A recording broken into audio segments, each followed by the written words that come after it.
Hello everyone and welcome back to my channel. I am Mermaid JC and today is the day that I give you my analysis on the DJI Osmo action camera just from a simple user perspective or someone who's used it to film underwater. It's, user interface, it's ease of use of the buttons on it, its screen, it's uploading, its extended package that it comes with, which is what I got because it was on sale close to my birthday and I was very excited.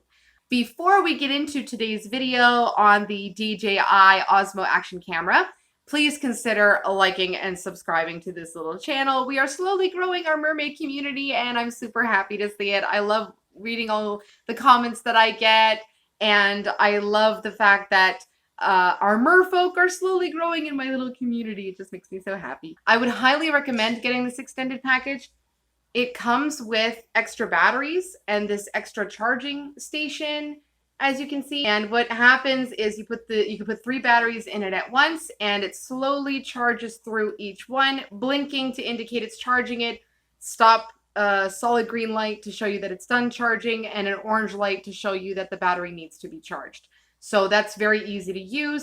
So it comes with this cable. This is a USB-C to a USB-A side, and this needs to be protected because without this, you can't use the battery charger. There's an underwater setting on the camera for when you're filming underwater, and it's really simple to get to. It's really simple to see if it's activated or not. There's like a little fish in the corner. It's really kind of cute.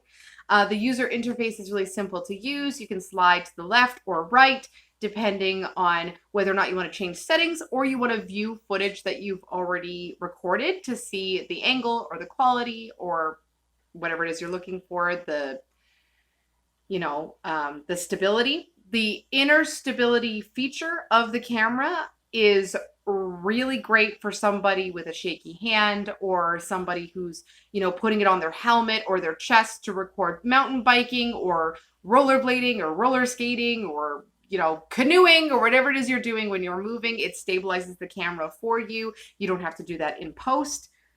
The buttons for power and record on and off and flipping the viewfinder of the camera is very simple to use. They're very pronounced. They're easy to see even when you're underwater. The camera does have a flip feature so that when you're using the camera to record, you can see yourself in a tiny little monitor on the front, or you can flip it around and see a slightly bigger version on the back. The camera quality itself makes it super easy to pull high quality photos from the camera itself. You can put your footage into, I use Adobe Premiere, and I select the capture screen button and I can pull very high quality photos from the actual video footage itself.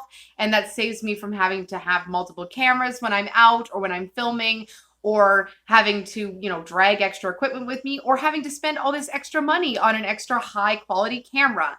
It also makes getting still shots out of your underwater footage easy, and you can come up with these really beautiful images, high quality for your Instagram or for your Facebook page, for your business, to captivate your audience and to share with your fans. One of the features that I really love about this camera that make it super easy to use is when you're filming underwater, the sound is still being picked up. The mic on the camera is quite good, but sometimes when you're reviewing that footage, the sound can be almost ear-piercing. The sounds of the bubbles and the sounds of the water noise can be very annoying when you're viewing your footage. So it has this little great sliding mute feature when you go to view your footage back that I find incredibly helpful, incredibly useful, and easy to use. So let's talk about pricing for a minute, because the quality of these action cameras getting smaller and smaller, and this amazing HD technology in the palm of our hand is getting more affordable for the average person. For me, it was an investment. I saved up for it. I thought about it for a long time. What's the difference between the DJI action camera? What's the difference between the GoPro?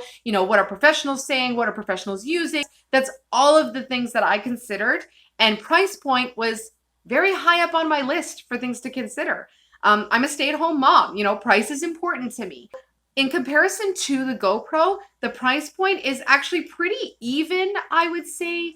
But the feature that I really liked that pushed me over the edge was the quality of the image in the camera versus the quality of the GoPro camera. So the GoPro camera has a bit of a blown out image or a bit of a blown out picture in regards to saturation. The color of the image. The DJI versus the GoPro, it's very clear, in my opinion, which one I wanted, what look I was going for, how much of an effort did I want to put into editing to get the image quality that I wanted. So based on my research and, other reviews of tech tubers going into very in-depth analysis of the picture quality and the moving and the color rendition and the saturation and the stabilization and that and all that, I chose the DJI because I wanted to be able to pull high quality images from the footage that then I could edit in post and make them look the way I wanted them to look, versus pulling an already blown out saturated image from a GoPro and then having to really edit it down or move the image around to try to get the way that I wanted it to look, and then losing the quality of the image in the process. So what I'm trying to say is the GoPro will give you a dreamlike, oversaturated image that's ready for posting, versus the DJI is going to give you basic footage that you can then tweak and make look the way you want it to without having to do a whole bunch of editing to bring that image back down to base. It gives you a baseline realistic image that then you can decide how much hue, how much saturation, how much color correcting, how much brightness you put into your image. That's what I wanted. Anybody who's interested in the #1 video that I used to make my decision, I will link his channel down below. It is a part of the Adam Savage team. Adam Savage, you might know him from Mythbusters on the Discovery Channel. He has like this huge network of people who work for him on YouTube, and they're very straightforward, and especially because they're not being paid by these companies to review the camera. So I found somebody who wasn't being paid by the company and actually using scientific methods to test both cameras side by side and then give me his opinion as a tech tuber. And it gave me all the information that I needed. I will link that down below if that's more of what you're interested in. Thank you so much for sticking around and watching to the end. And of course, stay happy, stay healthy, and I'll see you guys in the next one. Bye-bye.